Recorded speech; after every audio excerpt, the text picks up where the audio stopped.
Tucumán. Hola Jorge, ¿qué tal? ¿Cómo estás? ¿Qué tal, Roberto? ¿Cómo te va? ¿Qué tal? Un gusto escucharte. Igualmente. Bueno, alguna lectura, si querés te tiro primero como desafío esto primero que estaba comentando yo. Bueno, estoy de acuerdo. Yo pienso que en lo que es la forma del capital actual, que denominamos neoliberalismo, la democracia hace rato que está intervenida y que el lawfare es, por supuesto, una de las piezas estratégicas de esa intervención. Por lo tanto, las lecturas que hagamos a partir de ahora de las fuerzas políticas ya no es tan sencillo inscribirlas en relación a los momentos históricos anteriores, porque ese, digamos, nuevo control, o como dijiste antes, de vigilancia social de la democracia se ha reforzado muchísimo más a escala planetaria, ¿no? ¿Cómo leíste el hecho de que Bolsonaro, que se esperaba sacar a 34, 35%, sacara 10 puntos más? Bueno, yo tuve una primera señal inquietante, siempre en los detalles, a veces nimios, ¿no? Cuando empecé a ver en los jugadores de fútbol, por ejemplo Neymar, un apoyo clarísimo a Bolsonaro. Eso en Brasil no es una cosa menor el fútbol, ¿no? Convengamos que pertenece al acervo cultural brasilero. Luego tenemos las distintas vías evangélicas. Y luego lo que sigo pensando desde hace tiempo y que vengo desarrollando, que la ultraderecha no puede ser pensada solo en una relación dialéctica con la otra fuerza política. Tiene su propia especificidad. Es decir, es un llamado a construir identidades a través del rechazo de otras. Y eso, en este momento del mundo, y dada la sedimentación que ya tiene el neoliberalismo, resulta muy eficaz. Es decir, esta suspensión de la ética que ha logrado el neoliberalismo para que todo sea un problema moral, rechazos morales a los homosexuales, rechazos morales al LGTBI, rechazos morales al feminismo, como dirían en España, cunde mucho. Es decir, esa palabra la usan para decir da resultado. Da un gran resultado. Es un territorio que no abandonan nunca. Siempre lo terminan introduciendo todos. Sea Bolsonaro, sea Trump, sea Meloni, sea Vox, apuntan siempre ahí. Porque saben que este es un mundo que las identidades crujen por todas partes. Fue el propio neoliberalismo el que las destruyó y socavó el cimiento de las familias, de los lazos sociales, de las instituciones. Y entonces ellos aparentan suplir eso a través de generar una identidad supuestamente sólida por todo aquello que excluye, por su odio y rechazo hacia lo otro, que suele ser un denominador común de todas, ¿eh? Se me ocurría en estos días, y por ahí es, decirlo adelante tuyo, es fuerte, y por ahí incluso es un error. No, por favor. Que la propuesta le resulta muy cómoda a quien lo escucha, recordando el artículo El malestar en la cultura de Freud, en donde dice, bueno, todos los esfuerzos que hacemos para adaptarnos a la cultura, que es prohibitiva en muchas cosas, ¿no es cierto?, nos generan cierta problemática que puede afectarte de muchas maneras.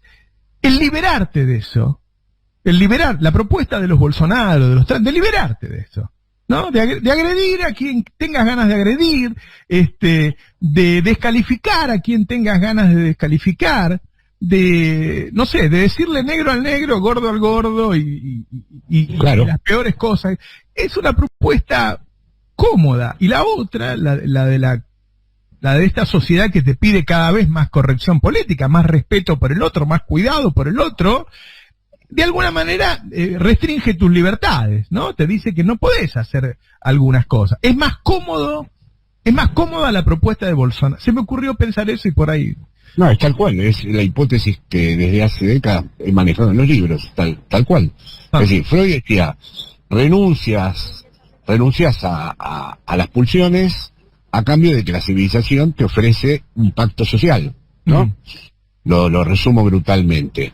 Ahora resulta que estamos en una civilización que no te ofrece un pacto social. Entonces, ¿a cambio de qué es la renuncia?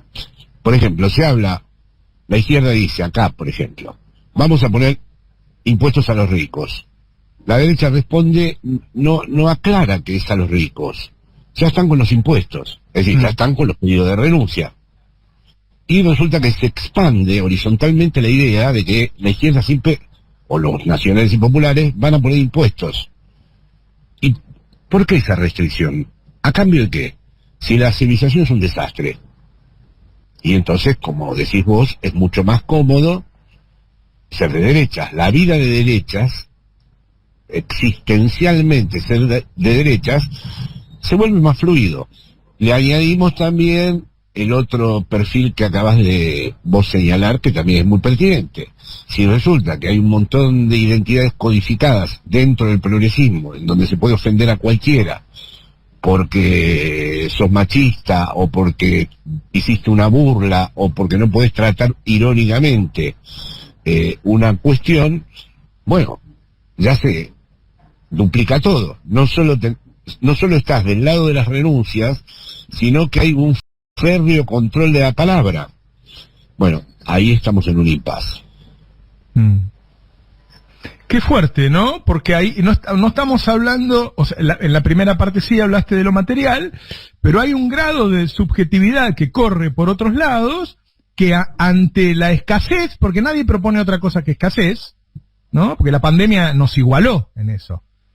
La pandemia le dio escasez a los gobiernos nacionales y populares y a los gobiernos de derecha. Los pueblos están viviendo en la escasez. Ante esa escasez, por lo menos el otro te libera un poco más, ¿no? Logra identificaciones identitarias más.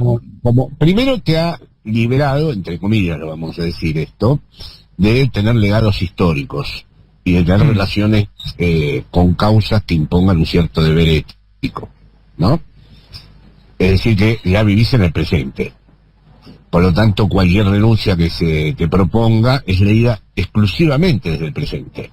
Claro. Entonces, ya esa renuncia suena mal. Suena mal, aunque intentes, como lo intenta hacer la izquierda, de que eso se supone que va a ser una mejoría para la educación pública, para la salud pública, etcétera, para el medio ambiente. Todo eso suena bastante raro. Y luego, lo otro que vos dijiste, poder practicar el insulto, el desprecio, la segregación, cosas que Freud le atribuía. En Freud había, como en Maquiavelo, un gran pesimismo antropológico, digamos, ¿no? Freud no esperaba de lo constitutivo del ser humano nada bueno. Lo que esperaba era en todo caso sobre los modos de encauzarlo. En eso coincide con Maquiavelo. Maquiavelo no considera que haya de entrada una buena disposición entre los seres humanos. Es decir, es cómo se los gobierna, cómo se realiza eso en el campo de lo social.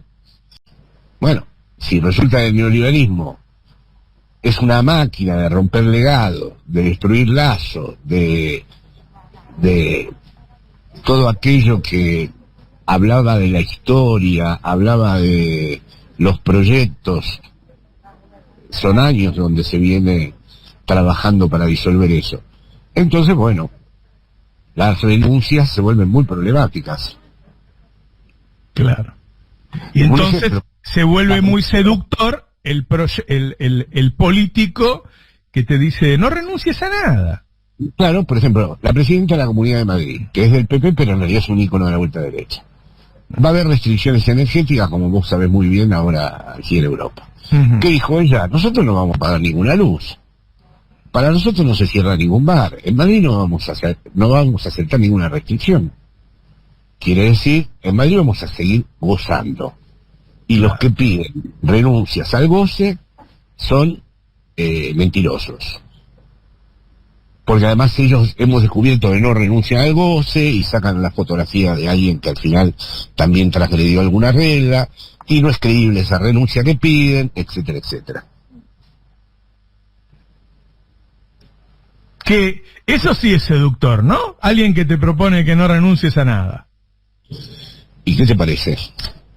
Hay miles de artilugios de los que vinimos viendo en estos últimos años en distintos dispositivos que se basan fundamentalmente en que todo es posible, que el imposible no existe. Por eso un día dije, el nuevo espíritu del capitalismo fue el mayo del 68, no la ética protestante de Weber, de la que hablaba Weber. Uh-huh. Seamos realistas, pidamos lo imposible. Si hay un discurso que realmente te dice no le des importancia a lo imposible, es el discurso capitalista. Claro. Y ante eso hay un desconcierto del otro lado. Acá en Argentina no hay ninguna reacción. Más allá, porque yo digo, no es que no hay reacción porque hay diferencias en el seno del Frente de Todos. No hay reacción en el debate por la subjetividad. No, porque no se sabe qué decirle a la gente. Claro, tenemos muy buenas descripciones, pero es muy difícil saber por dónde comenzar, porque claro, en realidad como la política se tiene que necesariamente regir por experiencias colectivas, no los tiempos de esas experiencias colectivas y de las exigencias sociales y de la urgencia de la vida no dan para poder realmente pensar prácticas nuevas en relación a todos estos temas, que exigirían un nuevo tipo de militancia, un nuevo tipo de trabajo con los discursos, un nuevo tipo, por ejemplo, una caracterización más aguda de lo que es la ultraderecha, que no es algo de tal o cual político, sino que es verdaderamente un estado mental, una agenda que se ha introducido en el mundo con una enorme capacidad de extensión. Pero claro, estamos en un impasse en el sentido de que, por otro lado, hay que ganar elecciones, por otro lado hay que hacer pactos, por otro lado tenés que ir corriendo cada vez más a la derecha para mostrarte que no sos el que pide tantas renuncias. El otro día le avisó al público, por si alguien no lo sabe, que Jorge Alemán vive en España. Está muy al tanto de lo que ocurre acá, pero vive en España. Entonces a veces yo le doy algún dato por si se escapó dentro de tanta vorágine de información. Hubo un gremio muy combativo, algunos de sus líderes son de la izquierda, trotskista, de neumático, que da una pelea férrea. Sí, sí. Y Patricia Bullrich aparece en la puerta de la empresa donde se estaba dando esa pelea a favor del empresario. ¿Sí? No hubo ninguno nuestro parado en la empresa a favor de los trabajadores. Y a mí me pareció de un alto valor simbólico eso. Al contrario, hubo algunos nuestros diciendo, bueno, pero está mal, semejante lío que se cortan y después van a faltar cubierta. Ya había fotos de autos sin cubierta, los 2 días estaban robando cubierta, decía la derecha. Pero no hubo, para mí hubo una falta de valor simbólico de que no haya ninguno nuestro parado ahí al lado de Patricia Bullrich, defendiendo a los trabajadores. Porque eso, para pelear la simbología, eso me refiero, ¿no? Y pero porque la izquierda duda si debe agudizar esos conflictos y por lo tanto renunciar, tal vez renunciar, no está seguro, pero por lo tanto no tener muy asegurado el proyecto electoral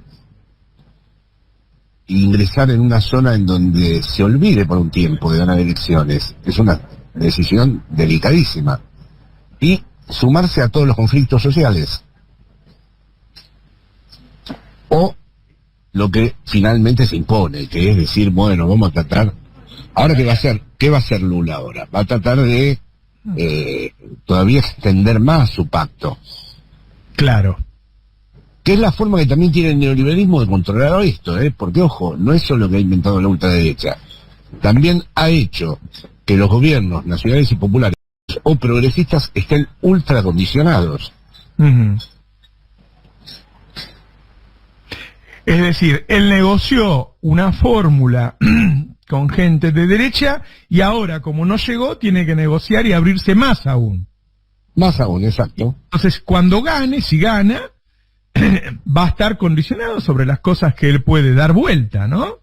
Dice, fíjate ahora, Roberto, que la única fórmula que podríamos decir, desde un punto de vista electoral, no digo desde el proyecto de la emancipación, que puede ser más o menos plausible para que se mantengan ciertas líneas de lucha, es esa alianza que se da entre un sector de una derecha democrática y la corriente histórica transformadora, como puede ser, por ejemplo, Petro y el Partido Conservador, como puede ser en Argentina Massa y el kirchnerismo, como puede ser Lula con estos aliados que tiene, con su vicepresidente, por ejemplo, y como en cierta forma es en España el PSOE con Podemos. Esa fórmula te muestra el límite, por ahora, siempre y cuando estés situado en la lógica electoral, claro. Claro. ¿Y vos lo ves, esto del trumpismo, el bolsonarismo, lo que ocurrió en Italia, lo ves todavía en una fase inicial? ¿Lo ves como que va a seguir creciendo y difundiéndose? Y bueno, esa es una muy buena pregunta, porque hoy en día es muy difícil asegurar cuánto tiempo se consolida un proyecto histórico, porque de un momento a otro, es decir, el mundo ha ingresado en tales procesos de aceleración e inestabilidad que uno en principio tendería a pensar que sí, porque recién comienza, y porque lo están haciendo en países que tuvieron una enorme historia de izquierda. Es decir, Italia tuvo un partido comunista que era, después tuvo naciones, después, o sea, tenía una izquierda muy potente, y ahora parece como si no quedara huella de eso, no quedara rastro, no hubiera ninguna señal de eso. ¿Y cuál hubiera podido ser la fórmula de contención? La de Conte con el 5 Stelle, pero no le pareció suficiente a la izquierda tampoco eso. Entonces, en principio parecería que esa oportunidad que están teniendo ahora, todavía tienen cuerda para eso. Pero como siempre puede haber algún tipo de malestar social que de golpe avance y se cristalice en algo, ¿no? Pero siempre mirá lo de Boric. Claro. O sea, vimos movilizaciones, vimos un proceso constituyente, vimos a un presidente que incluso propuso una constitución interesantísima, y el resultado fue, no, esto es el caos, esto es la vuelta al Ende, esto... Entonces, bueno, sí, es un panorama bastante desalentador en un aspecto que obligan a poner a prueba otras variantes, ¿no?, de la construcción discursiva de las izquierdas y de los movimientos nacionales y populares. ¿Todavía no reaccionó de izquierda?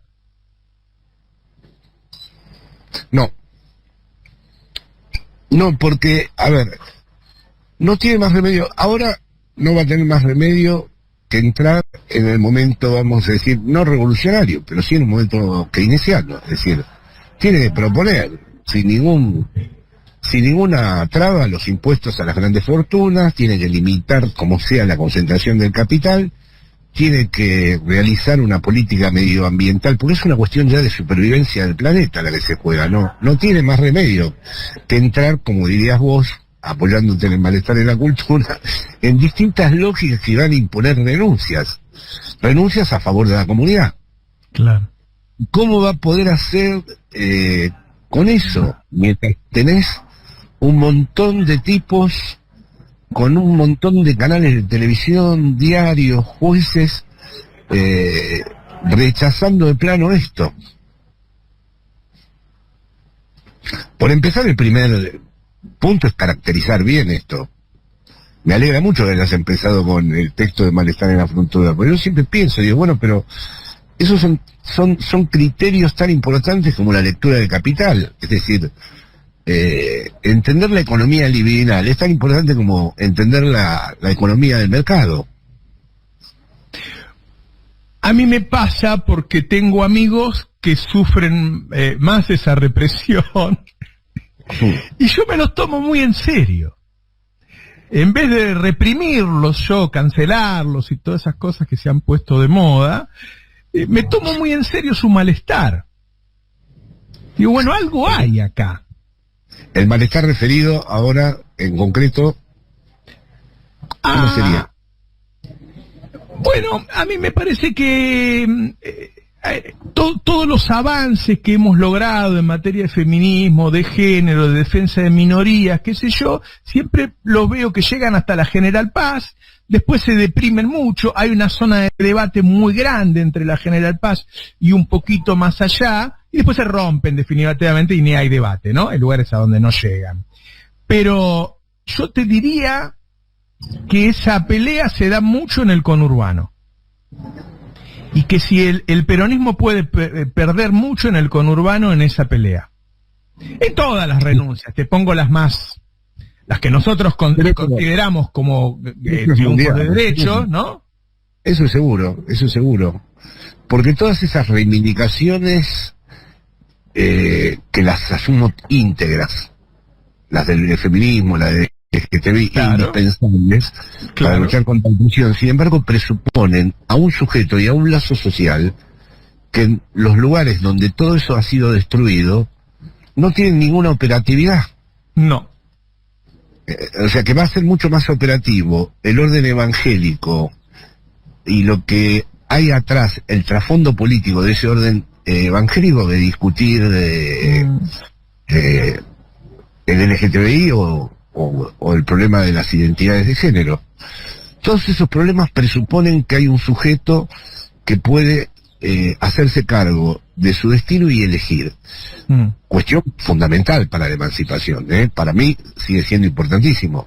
Pero es verdad que el problema político no es exactamente el problema, no coincide nunca del todo con el problema de la emancipación. El problema político actual está atravesado por un modo de supervivencia inmediata que bloquea muchas de esas cuestiones. Claro.